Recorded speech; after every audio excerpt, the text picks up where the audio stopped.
Hi, everybody, and welcome back to the Weaponization of UAP.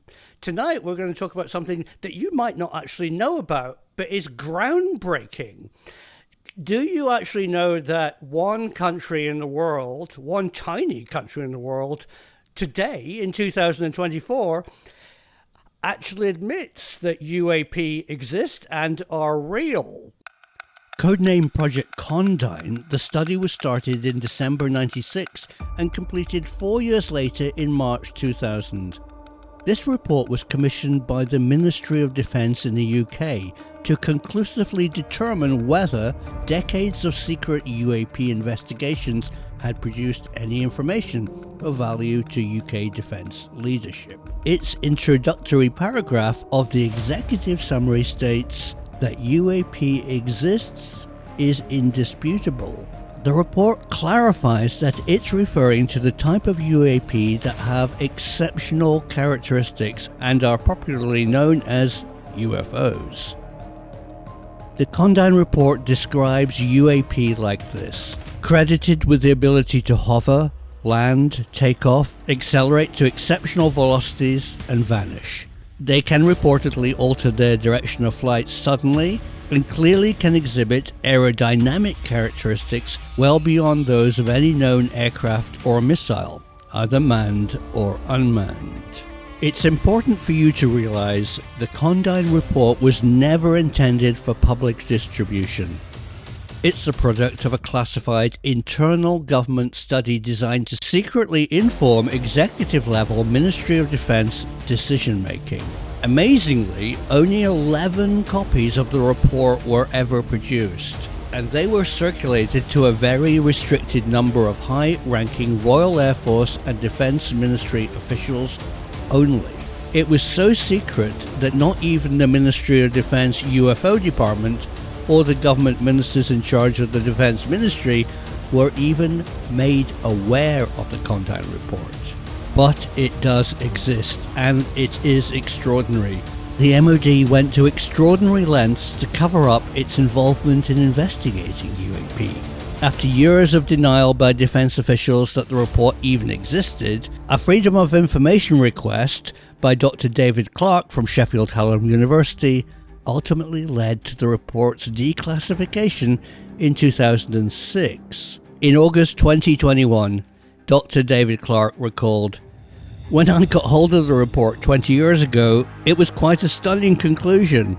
So here was this guy, the UFO expert at the Ministry of Defence. He was actually saying, well, I've studied this for 30 years, and my conclusion is, these things exist." Project Condign opened a door. Its relevance to both the Rendlesham Forest incident and UAP in general is unlike any other report written by any other country. The UK's Ministry of Defence are saying UAP are real.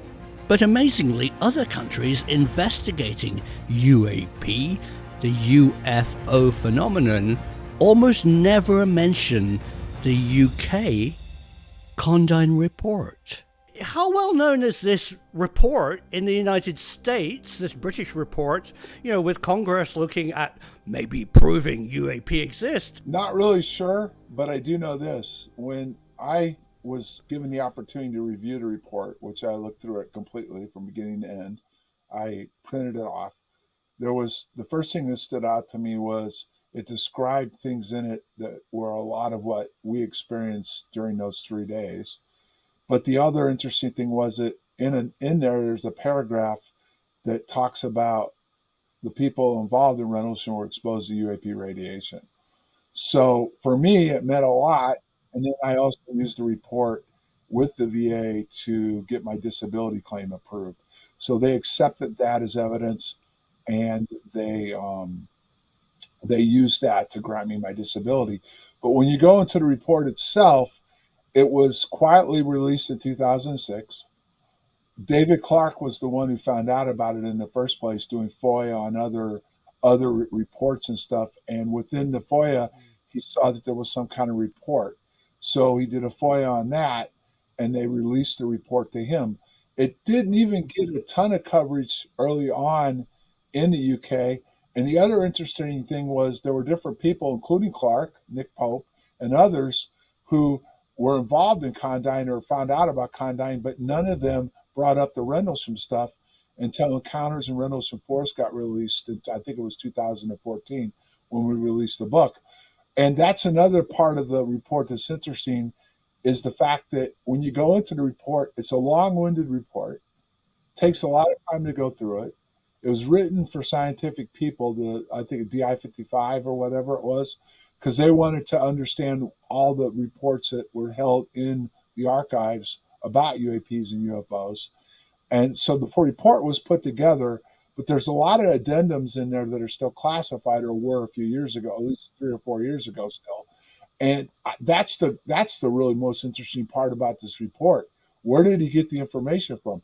Where did he come to the conclusion that we were exposed to UAP radiation in Rendlesham Forest? And unfortunately, his name was kept secret for many years, and it did leak out eventually, but he's secluded away where nobody's ever been able to talk to him, because there's a lot of data in there that would be interesting to find out exactly how he came to these conclusions, to include the fact that he says UAPs are real and that they're under intelligent control and they should be looked at to be weaponized. So this report is, well, very earth-shattering in itself, and it ties into what Robert Bigelow said a few years ago before the latest push in the United States started. Was he says, we're going to get confirmation, we're not going to get disclosure, we're going to prove that they exist, but then that's as far as it's going to go. And if you really look at the report, it does prove that something exists that's classified as a UAP by the British government, but then it doesn't go into the nuts and bolts of what it actually is. John is correct. That's exactly the conclusions of the Condign Report. They describe UAP as barely understood, but the report clearly states they certainly exist, and states there is a clear obligation on national security grounds to conclusively identify their true origin. James, can you fill us a bit in about why the MOD did this report? I mean, what was their motivation behind it? And it seems earth-shattering. It does, but the Ministry of Defence through their outlets and that were getting so much requested information, freedom of information requests on UFO subjects, and it was absolutely, there was so much of it that was going on at the time and throughout the years, and they was building up loads and loads of these reports, but they never really took them seriously unless they felt there was a national security issue involved. And those ones will be put to one side, and the rest that could, that many eyewitnesses that were seen in the sky, would be passed down to a lower desk. The main ones. So, did the report look? What was the date of these sightings that were either military or individual sightings? What era did the report look at? Does it go way back? It looks at various scenarios within the report. Obviously, the one that stuck out for us was the highlight in the Rendlesham case. But a lot of the as John said, a lot of the information in there has been gleaned. It's difficult to trace some of it because of the classification still. But the report itself to actually want to be written was literally to try to stop people from, how do I say? Well, I heard very much sending in too much information, and being constantly bothered. I mean, the way that British government works is that individual people ask their MPs who raise questions in either the House of Commons or in a higher authority, the House of Lords, and this is direct. These questions have to be answered. They have to be answered by the Minister of Warfare, who has to go back to the MOD. He is a public appointee, and he then asks people in the MOD, what's my response should I give to this MP from Basingstoke who wants to know about Mrs. P's flying saucer? And I heard that this report was to draw a line under collecting all the reports and make a very interesting document that could be a lookup document for MOD officials to report back to the minister, who could give an answer. Do you think that's because the ministers have so many thousands of questions that are put to them, and if they keep being, there's so many other substantial questions that need answering. This is obviously the bottom of the pile when it comes to politics and the way people live and people's lives and what decisions are made that affect people's lives. And something like that would be, it's at the bottom of the pile. But if it keeps happening, and it's still at the bottom of the pile, it keeps happening, ministers may say, well, okay, the occasional minister may say, we've got all these reports, something needs looking at. But there's nowhere to highlight this. You go up in Parliament, you talk about anything like that. My constituent says that over a number of weeks, and other people around the area over a number of weeks have witnessed these strange lights. What are they? Parliament isn't set up for that. Parliament isn't set up for that. It's not. So I agree with whereby someone may want to read something within the Parliament structure that is accessible to them, even though it's now obviously unclassified. If it's accessible to them, it might give them something to maybe go back to their constituency, write letters back to them to explain, it might be this, it might be that, So, yeah. Well, here's the interesting thing about that report. In one breath, they said they killed the desk, and the conclusion was this wasn't a defense interest. But in the report, the author, who was an engineer from Marconi, had been an RAF pilot and may very well have been in the encounter in 1956, because I could never get a straight answer from anybody on that, because he was an active pilot. And most people don't even know about the incident at Lake and East Bentwaters in 1956, where RAF pilots chased what is now called a UAP, but back then it was called a UFO. He stated it should be weaponized. It should be studied to be weaponized. So, in essence, back in 2006, which is different from today, especially in America, and I'm sure we have showed the press release from the MOD and stuff. They just did a quick press release saying that this report was released, that the conclusion was not a defense interest, but they didn't do a big job of covering the report overall, or even having a panel discuss it, because that's the way things were even in America in 2006. Fast forward to today, in America, the last report, the Arrow report, comes out and says, well, there's nothing to see of extraterrestrial nature. It's all SAP programs within the Department of Defense. So they played this cat and mouse game. But in one breath, they'll tell you, don't worry about it, it's not defense interest. But the next breath, they'll tell you it should be or is being looked at as weapons inside the MOD and the Department of Defense. Yeah, it's fascinating. And it's in some ways, it's so disappointing, because lots of countries have done UAP studies. France has done it for many years. And the Condign Report, as we were talking about in Britain, and the United States have just I've done lots of paid work into looking at the question. Why? I mean, UAP has to be a global phenomenon. I mean, you should really all be sharing data. It affects mankind. Project Condign certainly wasn't sharing their data originally until it was released. But in this fascinating report, the author concentrates on the effects of plasma. It states, the close proximity of plasma-related fields can adversely affect a vehicle or a person. For this to occur, the UAP must be encountered at very close ranges. Probably a modulated magnetic or unknown field appears to emanate from some buoyant charged plasma masses. Some UAP have the characteristics of virtually inertia-less charged gaseous mass. We have observed UAP are able to maneuver much more rapidly than our aircraft.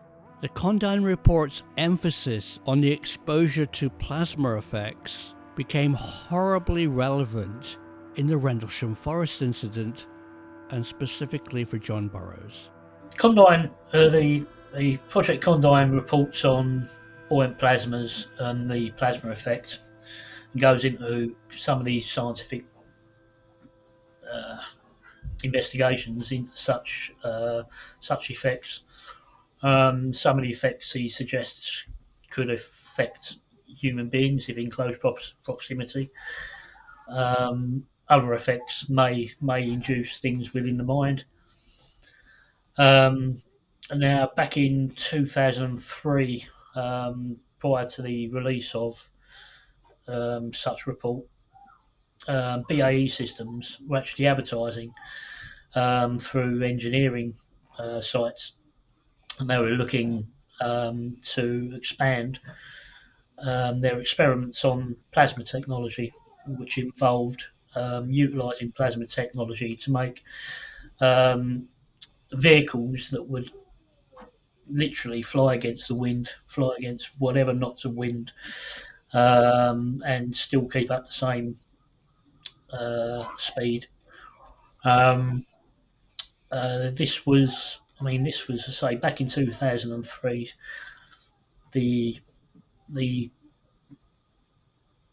gentleman that was on there, I spoke to a few other people at the time online and asked whether or not they could actually interview the gentleman from BAE Systems, because they had more contacts than I did. They couldn't get hold of him, as far as I'm aware. And now, unfortunately, that actual link is unavailable.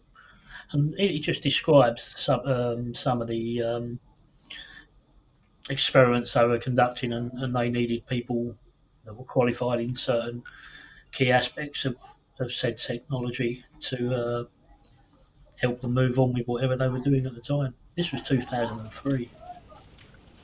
Wow. So the report clearly says that it actually implies that plasma effects and UAP should be studied and stroke weaponized.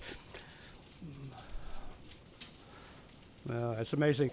Yeah. So John, tell us the story again. So you were desperately being classified, your records classified by the Department of Defense. So why do you think the Department of Defense suddenly granted you your disability and backed down? There was clearly issues with my health, my heart. The guy from the CIA showed up and showed and proved in a letter that was written to the Department of Defense by the name of Kit Green. He proved and showed exactly the frequencies that were involved and exactly how they caused the damage to my heart, which led to the DOD and the VA being able to treat me properly and give me the surgery that I needed.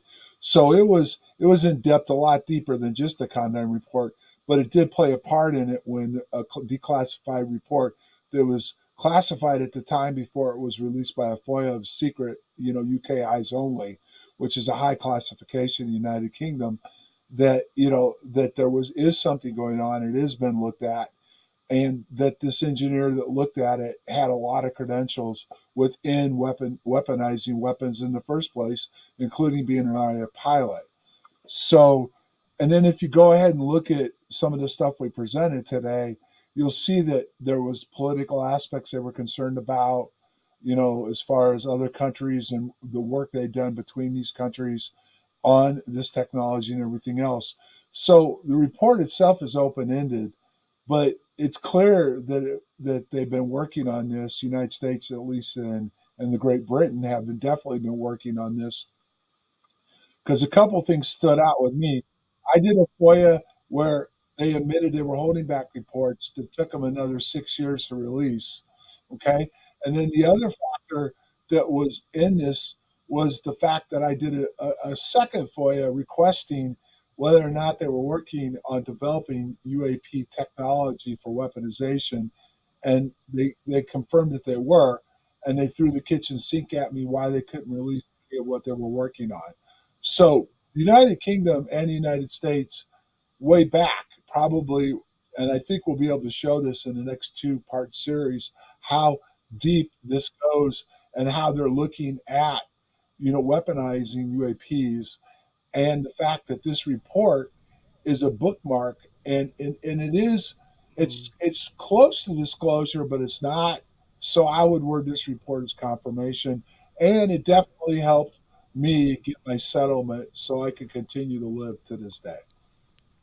Well, congratulations. And is there not a section in the report that actually somebody has done study into the human biological effects of frequencies, the kind of things that you were definitely exposed to, whatever the source of them? It shows that there was a military or governmental interest in those kind of things. Yeah, well, you'd have to go back, which I think we'll cover going forward down the line, Andrew Pike's work. He was a physicist that was drawn down there to study in the Rendlesham area. It just happened to be down there during our event where they were looking at the effects UAPs could have on you. And the interesting thing about this report for me was 2 things. First of all, if you look at it, it kind of tells you why, because there's always been a question, not only in our encounter, but in other encounters, why 2 different people that are having the same experience will view it differently. And it does lay it out. And that's the hardest part, getting through. And I'm going to use this word because it's just so hard to get some of these knuckleheads that claim they're investigators to understand that when people have these encounters, this particular effect can make them see it differently, experience it differently, and remember it differently. And the other experience I had with this was when I went with General Williams, who was the wing commander at the time. I got to sit down with him, and he was helping me with my case. He, when I showed him the report had been released, he was shocked. He said, "I never thought it would." And then he says, "Well, what, do you have any questions on it?" And I went directly to the frequencies, and he smiled at me and he said, "Well, I'm just a fly-by-wire pilot, so I wouldn't understand this." I said, "Sir, your degree was in engineering. You told me that personally." I said, "So you have to have a concept of what these frequencies mean." And he smiled again. He said, "Nevertheless, the question and answer period's over on this part of the report." So in essence, there is a big part of this report that goes into the different reasons and effects UAPs can have on people and the frequencies involved, and also the frequencies and how they're going to be utilized to create the different weapons and stuff that they can be used for. And so down the line, we'll go into the different possibilities of these frequencies and the different weapon systems that probably have been developed or are operational today. One of the most interesting things about the Rendlesham Forest incident is the different personal perceptions that people have had of possibly the same event. And I think for me, the Condign Report clearly shows that you can have a very personal,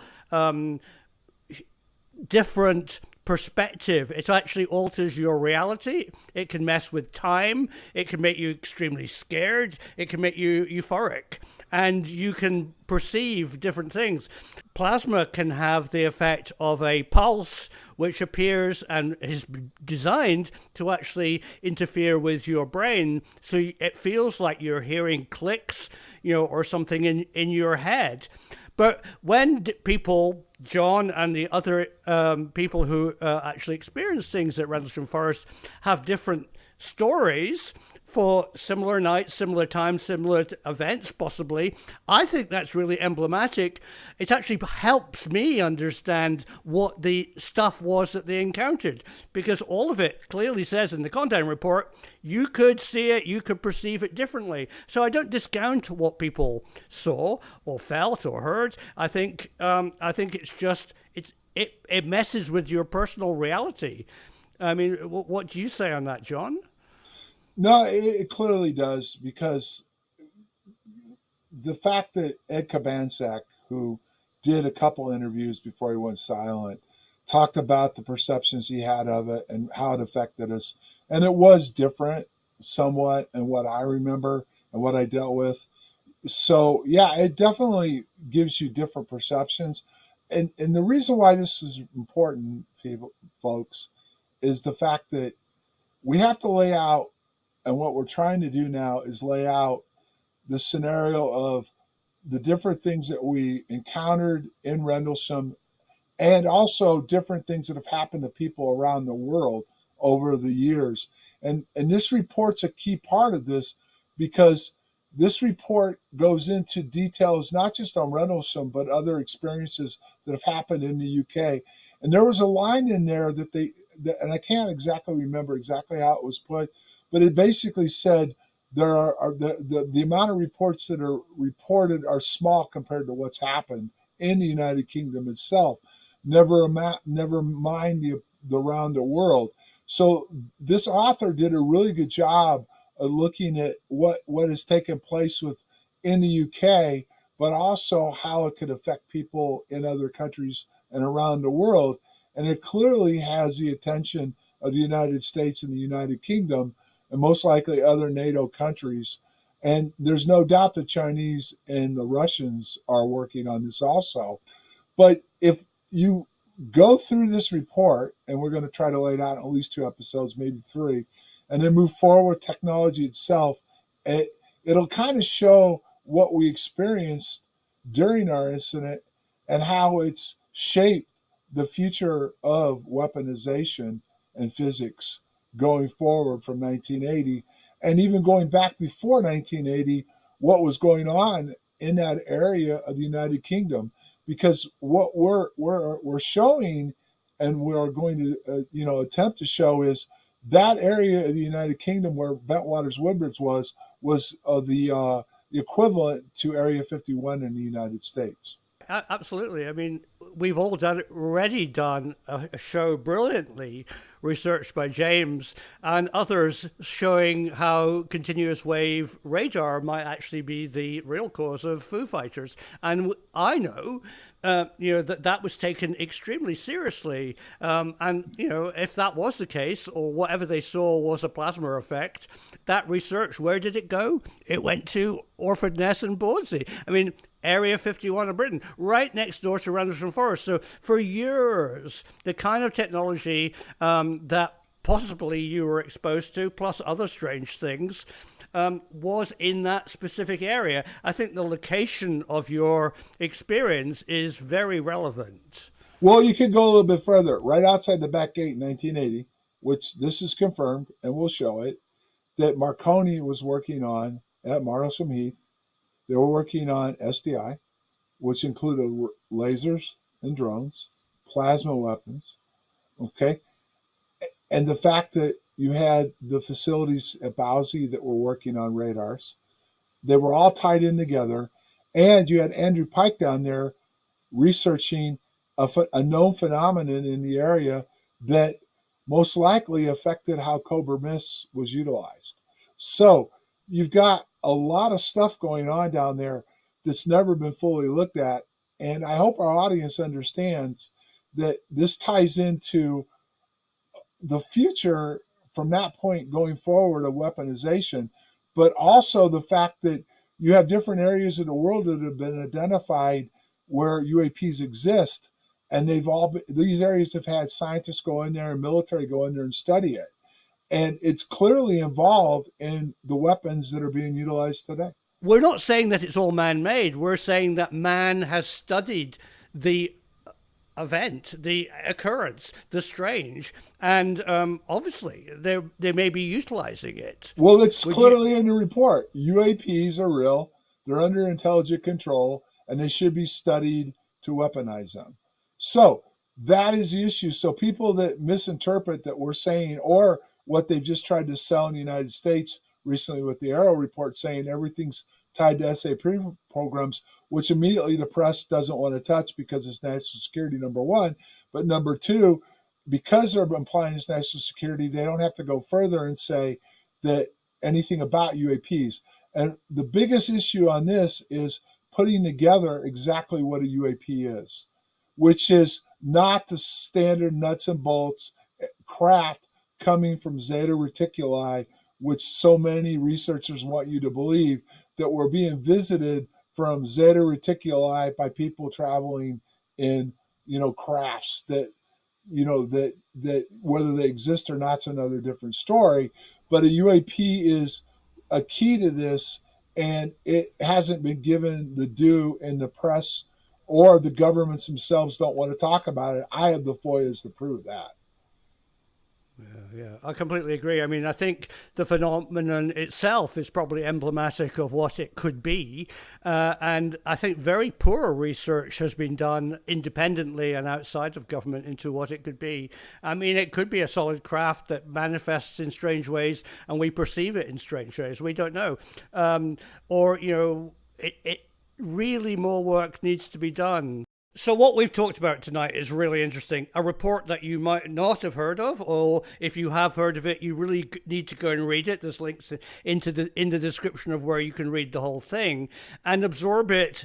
It's lengthy, but it's very, very, very interesting. And it puts a lot of things like Rendlesham Forest and UAP into context. So we will continue to study the inside knowledge that comes out of the Condign Report for you and give you some amazing insights, because we've read it and we understand what the author wanted to say and the kind of things that it talks about. So stay tuned for more episodes where we actually deep dive into the report itself, and we'll discuss its implications and what it really means today for UAP, and very much, as John Burroughs says, the weaponization of the highly strange. The Condign Report changes history. For the first time, a national government discloses UAP are real. There are many more originally classified secrets in the Condign Report that we will reveal to you. Stay tuned, like and subscribe to this channel, because the truth is out there.